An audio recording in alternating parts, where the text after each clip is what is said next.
हम अपनी जिंदगी में जब किसी नए काम की शुरुआत करते हैं तो हमसे बहुत सी गलतियां होती है। लेकिन कई बार ऐसा भी होता है कि सब कुछ सही रहता है। लेकिन कुछ लोग ऐसे भी होते हैं जो बार बार होने वाली गलतियों की वजह से हार मान लेते हैं। उन्हें ये लगने लगता है कि जिस काम में वो असफल हो रहे हैं वो काम करना उनके वश से बाहर है। लेकिन जो लोग अपनी गलतियों से सीखना जानते हैं वो कभी हार नहीं मानते, बेशक वो काम करने के तरीके को बदल देते हैं।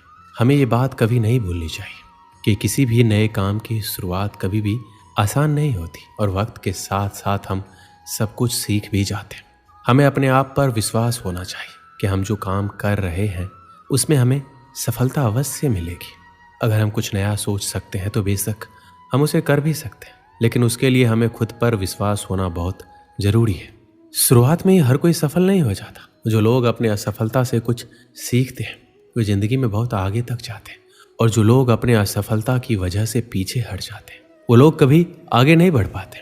हमें पता होना चाहिए कि सफलता के साथ साथ असफलता भी जुड़ी होती है। जब भी असफलता हमको चारों तरफ से घेर लेती है तो उस समय हमको आगे बढ़ने के लिए मोटिवेशन की जरूरत होती है, क्योंकि बिना मोटिवेशन के हम परेशानियों और कठिनाइयों में उलझ कर ही रह जाते हैं और हमको कोई रास्ता नजर नहीं आता है।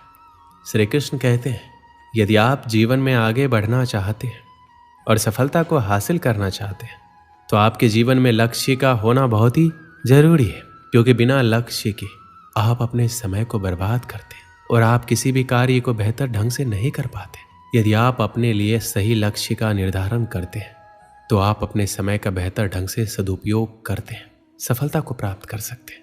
अगर आपने अभी तक अपने लिए कोई लक्ष्य नहीं निर्धारित किया है तो आज से ही अपने लिए एक लक्ष्य का निर्धारण करें और उस लक्ष्य को हासिल करने के लिए पूरी कोशिश करें।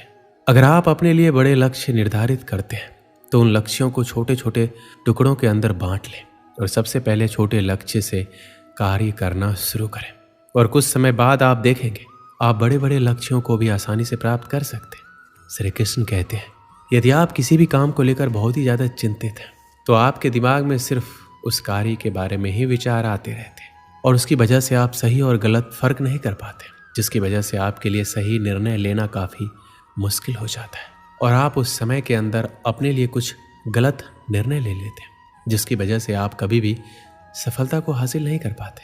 तो आपको जीवन में कभी भी किसी भी कार्य को लेकर बहुत ही ज़्यादा चिंता नहीं करनी चाहिए। आपको सिर्फ और सिर्फ अपने लक्ष्य पर फोकस करना चाहिए ताकि आप लक्ष्य प्राप्ति की ओर आसानी से अग्रसर हो सके।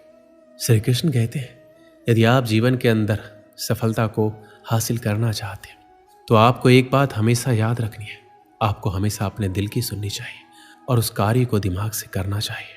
जबकि बहुत से लोग दिमाग की सुनते हैं और दिल से कार्य करते हैं, जिसकी वजह से उनको हमेशा परेशानियों का सामना करना पड़ता है। जब आप अपने दिल की बात सुनते हैं और किसी भी कार्य की शुरुआत करते हैं तो आप उस कार्य के अंदर अपना 100% लगा देते हैं, और यदि आप किसी कार्य के अंदर अपना 100% लगाते हैं तो आपको एक ना एक दिन सफलता जरूर मिलती है। ज़्यादातर लोग दूसरों के डर की वजह से कभी भी अपने दिल की बात नहीं सुन पाते और हमेशा ऐसे कार्य करते हैं जो उनको कभी भी खुशी नहीं देते, और ऐसे कार्य करने चाहिए जो आपको लंबे समय तक खुशी दे सके। श्री कृष्ण कहते हैं, आप सबके जीवन में बहुत सारे चुनौती होते हैं, लेकिन अगर हम अपने अंदर की शक्ति को जान लें तो हम हर मुश्किल का सामना कर सकते हैं। जीवन एक संघर्ष है जिसमें हार और जीत दोनों होते हैं, लेकिन हार से हार नहीं मानना चाहिए। हमें हमेशा संघर्ष करते रहना चाहिए, हमें खुद पर विश्वास रखना चाहिए और हमेशा अपने लक्ष्य की तरफ बढ़ते रहना चाहिए। हमें अपने सपनों के लिए काम करना चाहिए और हमेशा एक सकारात्मक सोच रखनी चाहिए। जीवन में कोई भी मुश्किल हो, हमें हमेशा सकारात्मक होकर समस्या का सामना करना चाहिए। यदि हम सकारात्मक रहते हैं तो हम हमेशा अपने लक्ष्य को पूरा कर सकते हैं। श्री कृष्ण कहते हैं, सफलता कभी भी एक दिन के अंदर नहीं मिलती है, लेकिन एक दिन आपको जरूर मिलती है। जीवन में आपको कदम कदम पर कठिनाइयों और मुश्किलों का सामना करना पड़ता है, लेकिन यदि आप मानसिक रूप से मजबूत हैं तो आप जीवन की बड़ी बड़ी कठिनाइयों का सामना बहादुरी के साथ कर सकते हैं। जीवन में यदि आपके सामने कितनी भी बड़ी मुश्किल क्यों ना आए, आपको सिर्फ एक बात याद रखनी है और आपको बोलना है कि कोई भी मुश्किल और कठिनाइयाँ और समस्या मुझसे बड़ी नहीं है। जिंदगी में हर इंसान के जीवन में एक ऐसा समय आता है जब उसको लगता है कि अब सब कुछ खत्म हो गया है, तो उस समय यदि आपके अंदर आगे बढ़ने की हिम्मत होती है तो ही आप सफलता के शिखर को छू पाते हैं। अगर आप एक छात्र हैं, असफल हो जाते हैं, तो इसका ये मतलब नहीं है कि दोबारा प्रयास ना करें। असफलता आपके लिए एक अवसर होती है। आप इससे बहुत कुछ सीख सकते हैं।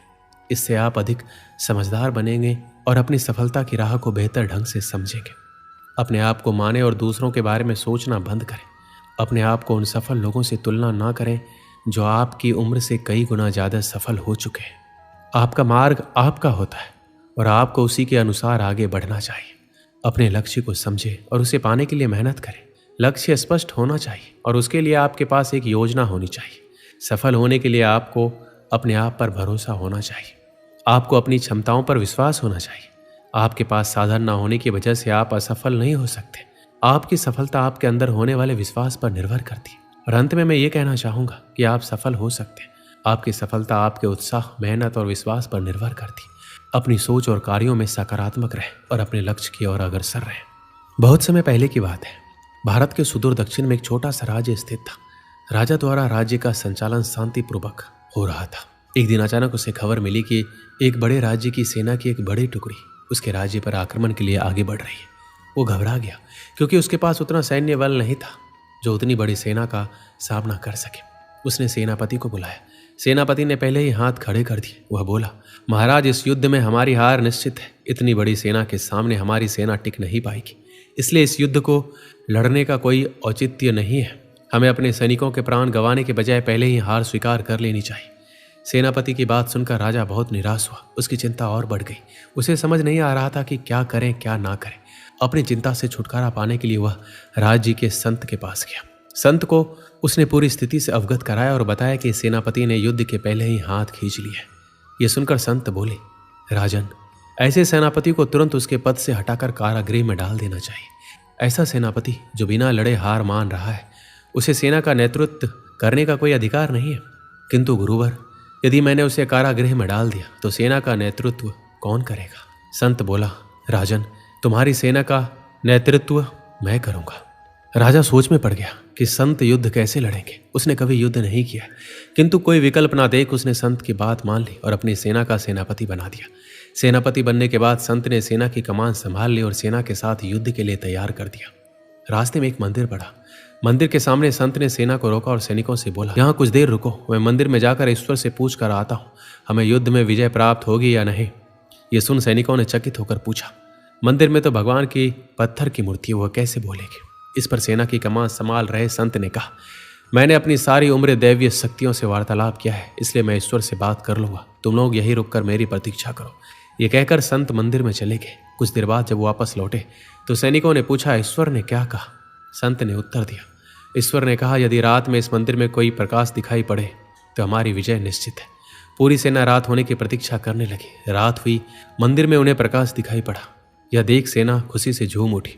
उन्हें विश्वास हो गया कि अब वो युद्ध जीत लेंगे। उनका मनोबल बढ़ गया और वो जीत के मंसूबे से युद्ध के मैदान में पहुंचे। युद्ध 21 दिन चला। सेना जी जान से लड़ी, फलस्वरूप उनकी विजय हुई। विजयी सेना के वापस आते ही फिर वही मंदिर पड़ा। तब सैनिकों ने संत से कहा, ईश्वर के कारण हमारा विजय हुआ है, आप जाकर उन्हें धन्यवाद दिया है। संत ने उत्तर दिया, इसकी कोई आवश्यकता नहीं है। ये सुनकर सैनिक कहने लगे, आप कितने कृतघ्न हैं। जिस ईश्वर ने मंदिर में रोशनी कर हमें जीत दिलाई, आप उनका धन्यवाद नहीं कर रहे। तब संत ने कहा, उस रात मंदिर से आने वाली रोशनी एक दिए की थी और वो दिया मैं यहाँ जलाकर लाया था। दिन में तो वो रोशनी दिखाई नहीं पड़ी, किंतु रात होते ही दिखाई देने लगी। दिए की रोशनी देखकर तुम सबने मेरी बात पर विश्वास कर लिया और युद्ध में विजय हमारी हुई। इस तरह तुम सबका मनोबल बढ़ गया था और तुम जीत के विश्वास के साथ युद्ध में गए और असंभव लगने वाली विजय तुमने प्राप्त की। इस कहानी से हमें क्या सीख मिलती है? खुद पर विश्वास रखो और परिश्रम करते रहो। विश्वास की विजय होगी। हमारी सोच ही आगे चलकर वास्तविकता का रूप लेती है, इसलिए हमें अपनी सोच पर ध्यान देना चाहिए। सदा सकारात्मक सोचें ताकि सकारात्मक परिणाम मिले। दोस्तों, इस वीडियो में बस इतना ही। मिलते हैं अगली वीडियो में। अपना ख्याल रखिएगा। जय श्री कृष्ण।